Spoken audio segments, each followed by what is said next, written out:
জাহান্নামের আযাবের ভয়, আল্লাহর আদালতে দাঁড়াইয়া হিসাব দেওয়ার ভয়।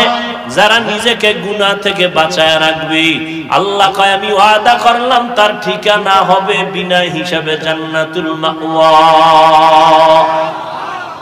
সুবহানাল্লাহ না সবাই।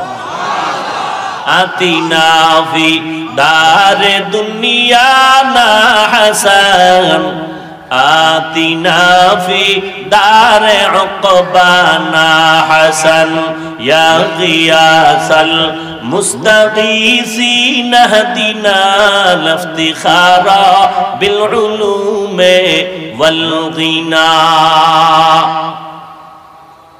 এখন আপনার মধ্যে তাকওয়া আছে কিনা টের পাননি? কথা বলেন।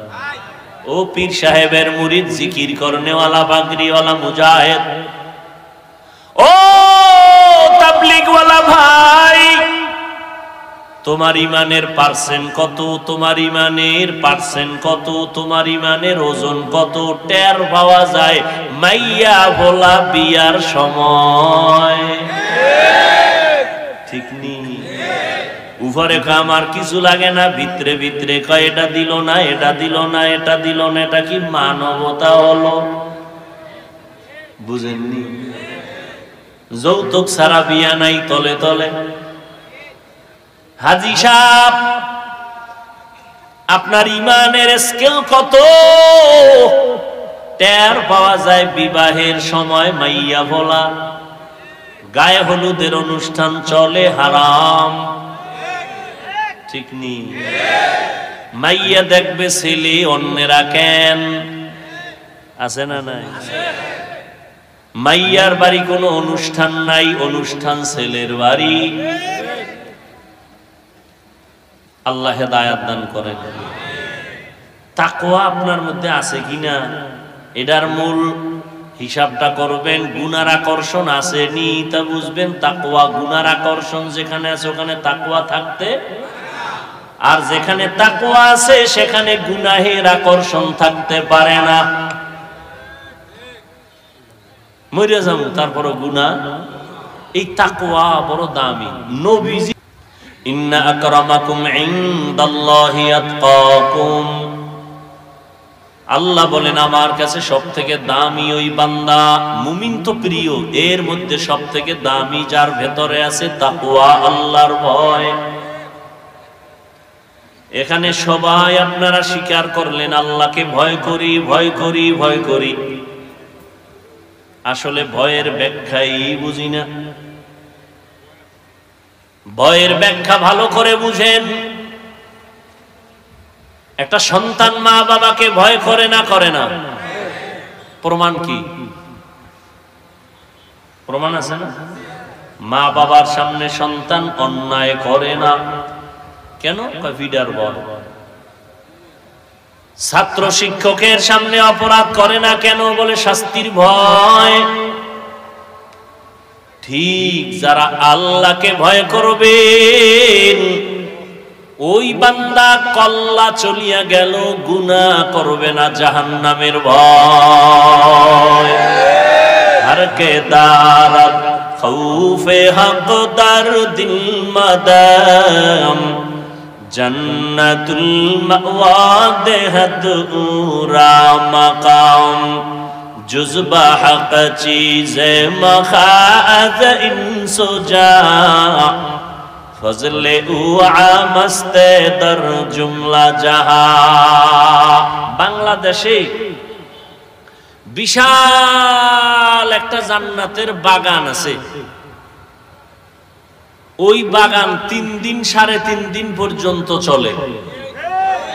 কোথায়? আমি চ্যালেঞ্জ দিয়ে গেলাম মুন্সিগঞ্জে মুন্সি নাই, শান্তিরাটে শান্তি নেই। নাম রাখছি ইমান আলী, তাজা বেঈমান। সুন্দর আলীর চেহারা কালো, বুঝেননি? এটা এমন একটা প্যান্ডেল বাংলাদেশ ঘুরে দেখলাম, দ্বিতীয় কোনো প্যান্ডেল নাই, আর এই কোরআনের বাগান নাই এইটার মতো। বলে কি? 3 দিন 3.5 দিন চরমনাই ঘুরবেন, এর মধ্যে একটা মহিলা কেন, একটা বাচ্চা মেয়েকেও পাবেন না। বাংলাদেশে এরকম আর একটা মজলিস আসে কিনা আমাকে দেখান।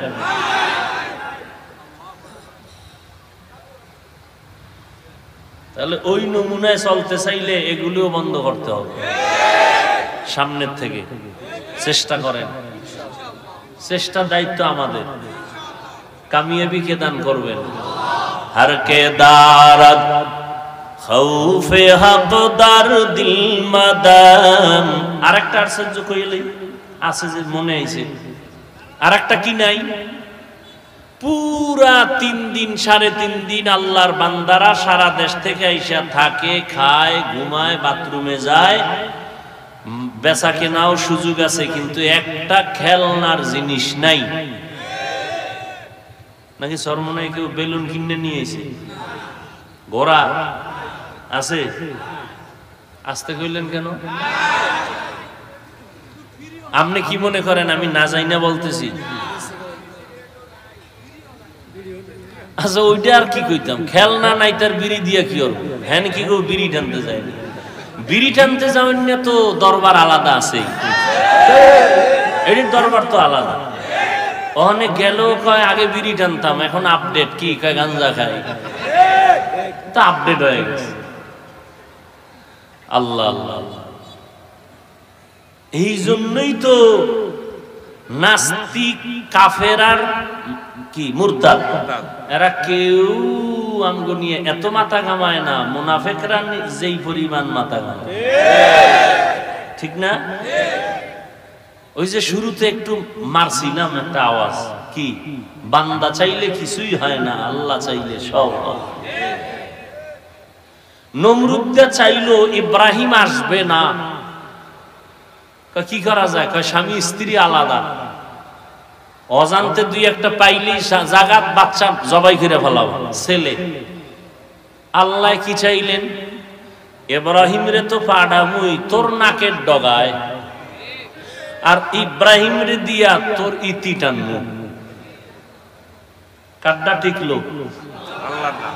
সহজ ভাবে বুঝেন, কাড্ডা টিকলো? ফেরাউন না চাইলো মুসা নবীকে আসতে দিবে, আল্লাহ কি চাইলেন? আসবে মানে তোর ঘরে রাইখা, তোর টাকা দিয়া খাওয়াইয়া বড় বানাইয়া, মাঝে মাঝে তোর গালে চর লাগানো, এরপরে এরে বড় বানাইয়া তোর খতম ঘন্টায় বাড়ি দিয়ে দেবে। কাড্ডা হইল?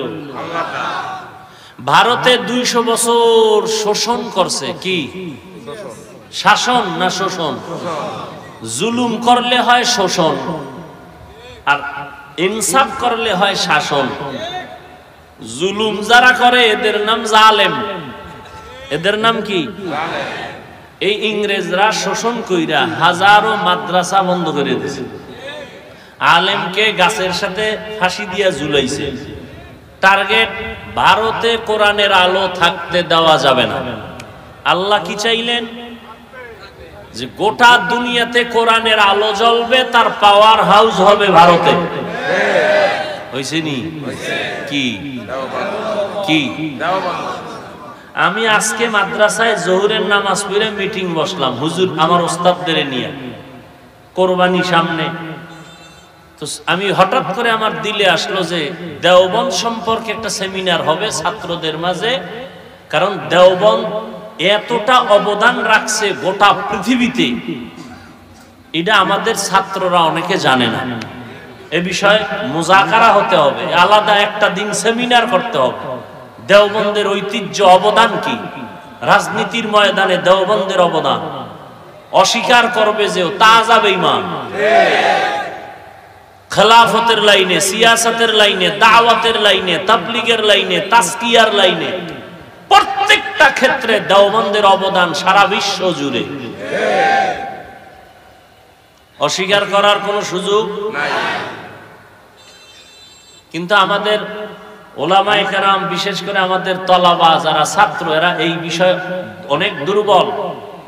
এই জন্য দেওবন্দের উপরে আলাদা আলাদা সেমিনার হওয়া দরকার ছাত্রদের মেধাকে ঠিক রাখার জন্য। আচ্ছা দেওবন্দ বাড়লো কেন? সরকারের টাকায়। হ্যাঁ, ভারতের সরকার, বর্তমান সরকার কে? সে চাইছে কত হাজার কোটি টাকা দেওবন্দকে দিবে। দেওবন্দের থেকে জবাব আসছে